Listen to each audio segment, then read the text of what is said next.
Assalamualaikum everyone, I hope you're doing well. So today we're going to understand analysis and evaluation, जो कि दोनों आपके exams के अंदर बहुत इंपॉर्टेंट है, बहुत ज़्यादा टेस्ट होती है।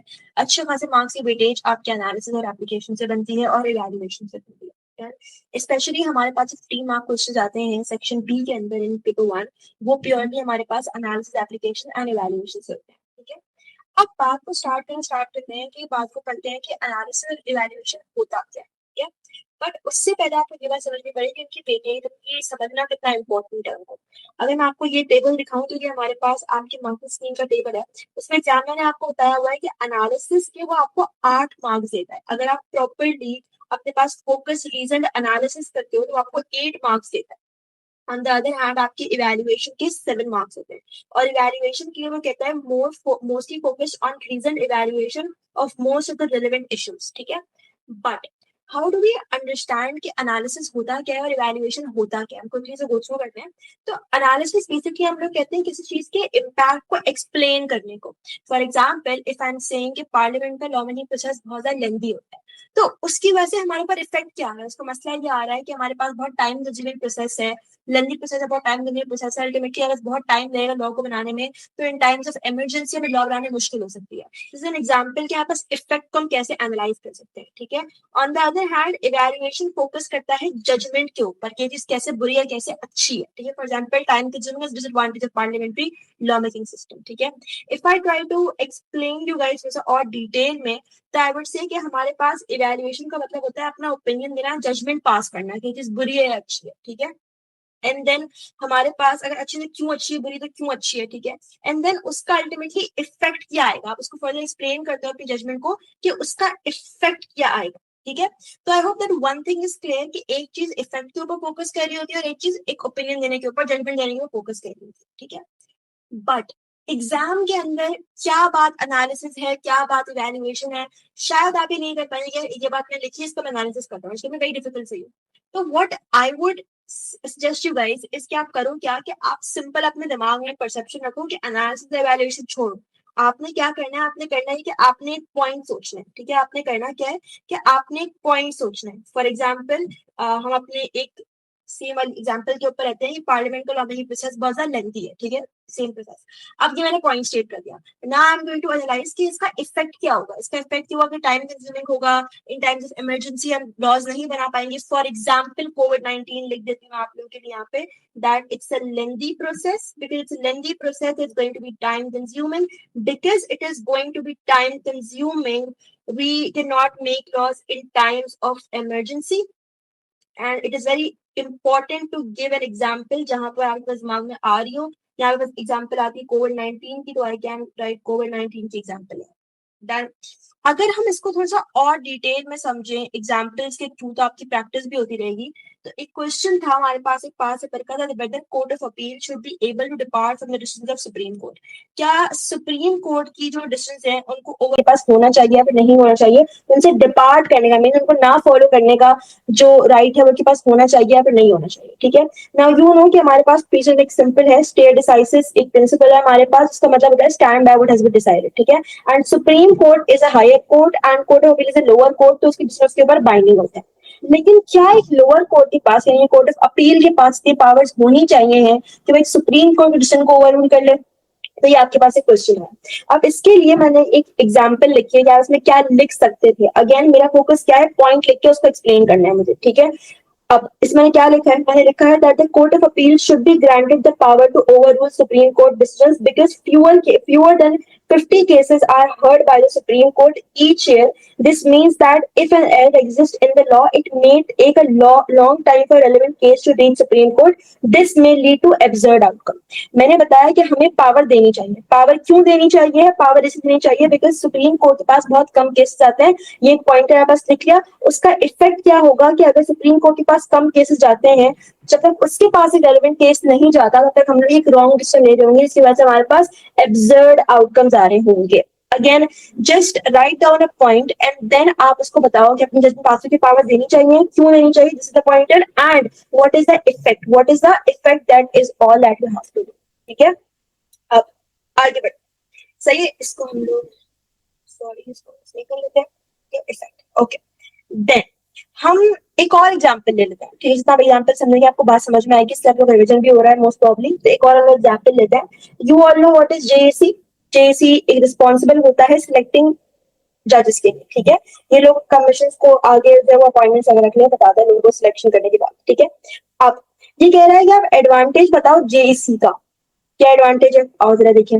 Selection is based on competence, legal ability and experience rather than backgrounds connections. आप सबको पता है जब जेईसी सिलेक्शन करती है वो करती है totally on merit based, on merit based, ठीक है। मतलब जो सच में एलिजिबल है सिर्फ उसको हम सिलेक्ट करेंगे। अब इससे फायदा क्या होता है, इससे फायदा ये होता है that this increases public confidence in the judiciary as decisions are more likely to be legally sound, improving fairness in the courts outcomes. तो पॉइंट बताया एंड देन पॉइंट का इफेक्ट बताया, that is all that you have to do. Forget analysis, forget evaluation, that is all that you have to do. एक point बता के उसकी application करो, एक पॉइंट बता के बताओ कि उसका इफेक्ट क्या आएगा जस्टिस सिस्टम के ऊपर। लॉ सर्टेन होगा नहीं सर्टेन होगा, फ्लेक्सिबल होगा नहीं फ्लेक्सिबल होगा, फ्लेक्सिबल होगा तो क्या अच्छी बात होगी हमारे पास। That is all that you have to do.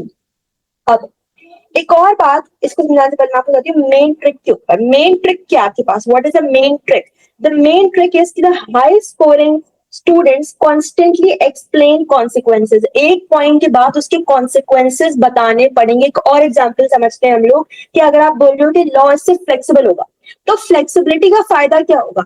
Law adapt faster. हमारे पास टेक्नोलॉजिकल चेंजेस आते हैं, सोशल डेवलपमेंट्स आती हैं, उससे अगर लॉ अडेप्ट नहीं कर पाया, लॉ बहुत रिजिड है तो एब्सर्ड आउटकम्स आ रहे होंगे। तो अगर फ्लेक्सिबल है लॉ तो लॉ अडेप्ट फास्टर कर पाएगा। That is the main point that you have to write कि फ्लेक्सिबल है तो इससे फायदा क्या हुआ। That is all that you have to do, ठीक है। सेकेंडली, अगर हमारे पास अनसर्टनिटी है किसी भी चीज की वजह से, ठीक है, तो आप बोल सकते हो कि भाई it is difficult for lawyers to advise their clients. कहीं पर भी अगर आपके पास कोई पॉइंटर आता है that this can lead to uncertainty, तो अनसर्टनिटी से नुकसान क्या होगा भाई? लॉयर्स अपने क्लाइंट्स को एडवाइस नहीं कर पाएंगे। यू ऑलवेज हैव टू से अगर ये हो रहा है तो इसका नुकसान क्या है, सच्ची बात है, इसका इम्पैक्ट क्या है, जैसे कि इसका इम्पैक्ट क्या है, ठीक है।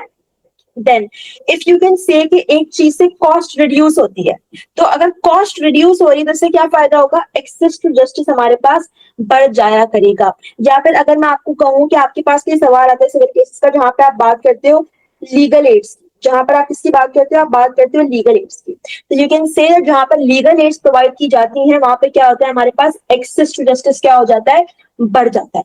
तो कोई भी आप बात करते हो you just have to say कि हमारे पास इसका फायदा क्या होगा, इसका नुकसान क्या होगा, या हम बस ये कहेंगे इसका इम्पैक्ट क्या होगा। That is all that you have to know about analysis and evaluation. That is it.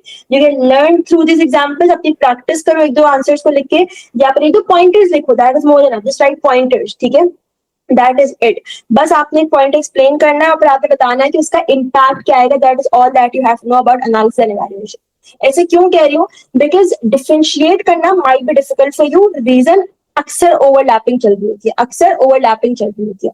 So just know pointer and impact. That is all that you have to know before your exam.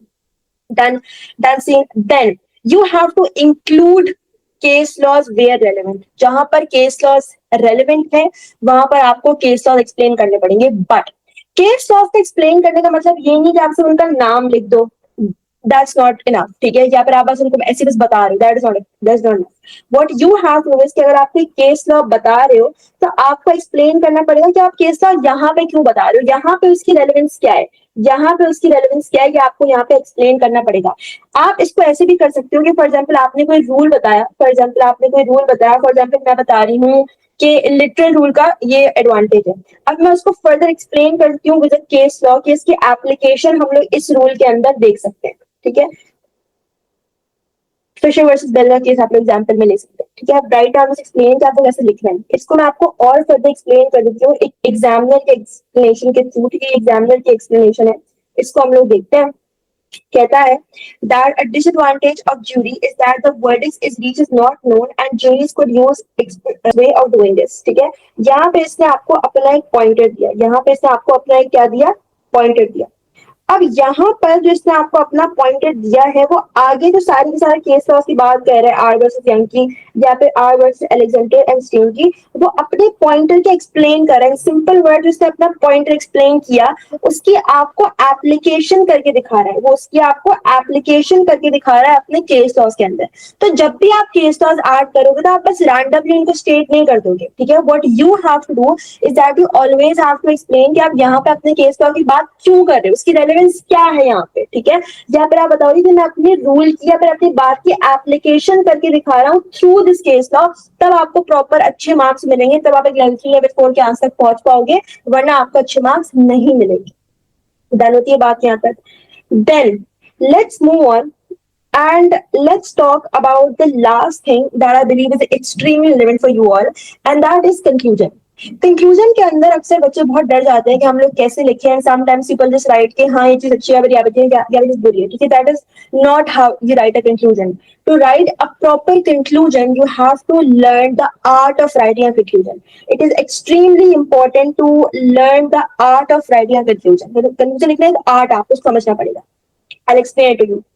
First of all, before even starting, this is my recommendation that you should recognize both sides. अगर आपसे वो पूछ रहा है कि parliament की अच्छी और बुरी बातें बताओ, तो instead of writing just one side, I would suggest you to write both sides. मतलब आप ये लिखो कि भाई ये इफेक्टिव है भी, ये इफेक्टिव है भी because of this reason, state your reason, and there are certain limitations which limitation बता दो, एक लिमिटेशन बता दो, लिमिटेशंस.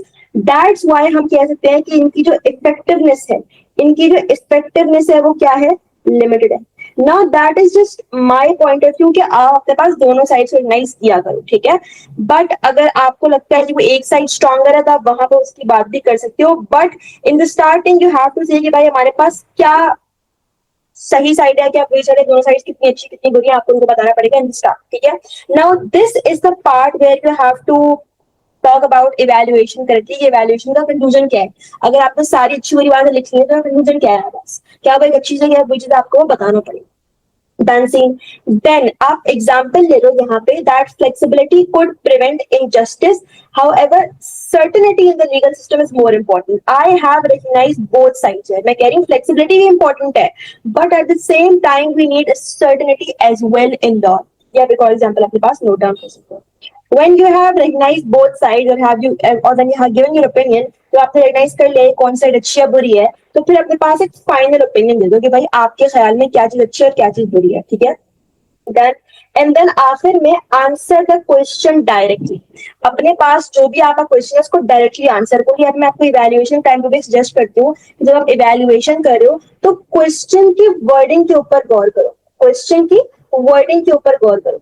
अगर क्वेश्चन आपसे इफेक्टिवनेस की बात कर रहा है तो थ्रू आउट द आंसर अपने पास आप बताओ कि कैसे ये इफेक्टिवनेस को लिमिट करती है या फिर इफेक्टिवनेस को सपोर्ट करती है, या फिर अगर हमारे से बात करें एडवांटेज को, बताओ कैसे एडवांटेज है, कैसे सिस्टम को अच्छा करेगा. तो आपको हमेशा बताना पड़ेगा कि आपके पास एग्जैक्टली एग्जाम में पूछा आप उसको आंसर कर भी पा रहे हो या फिर नहीं कर पा रहे हो. Done? So in the conclusion as well, you have to answer the question directly. इसकी एग्जाम्पल मैं आपको ये दे सकती हूँ कि भाई लेट्स से इफ एग्जामिनर आपको एक स्टेटमेंट देता है, ये अक्सर ऐसा होता है कि एग्जामिनर आपको एक स्टेटमेंट देता है कि ये हमारे पास जो ज्यूरी है वो बहुत इंपॉर्टेंट रोल प्ले करती है. For example this is an exam, इस स्टेटमेंट जो आपको एग्जामिनर ने दिया, ठीक है. अब मैं अपने सारे पॉइंट स्टेट करने के बाद एग्जामिनर को बताऊंगी कि देखो this statement is effective, this statement is correct but to a limit extent, ठीक है. When I am answering the conclusion, when I am writing the last part of my answer, I have to answer the question directly. ये statement कितनी effective है या फिर क्या हमें court में अपील को पावर देनी चाहिए. You have to always answer the question directly in the very very end. Then now this my friend is the art of writing a conclusion. कुछ आपको मैं पॉइंटर सजेस्ट कर सकती हूँ कि आप वो पॉइंटर्स इंक्लूड कर सकते हैं to write your evaluation conclusion और एप्लीकेशन, ठीक है. आप बता सकते हो that this suggest that the law may not be fully effective because जो भी उसका रीजन है. This improve the effectiveness of law because, ठीक है. On balance reform is not necessary because, ठीक है. Despite its advantages this is limited by, advantage बता दिया, डिसएडवांटेज के आप ये सारी बात लिख सकते हो. Then this outweighs the opposing view because, ठीक है. तो आप ये सारे पॉइंटर्स इस्तेमाल कर सकते हो to form your answer in evaluation और conclusion. Done. I really hope that this video was helpful for you all, ठीक है। बट इसकी आपने प्रैक्टिस करनी पड़ेगी, 2-3 पॉइंटर्स खुद से लिखने की कोशिश करो कि आप लिख भी पा रहे हो, ताकि आप नहीं लिख पा रहे हो तब अपने आप को मोस्ट प्रॉब्ली इवैल्यूएट कर पाओ। Then I see you on next video. अल्लाह हाफिज।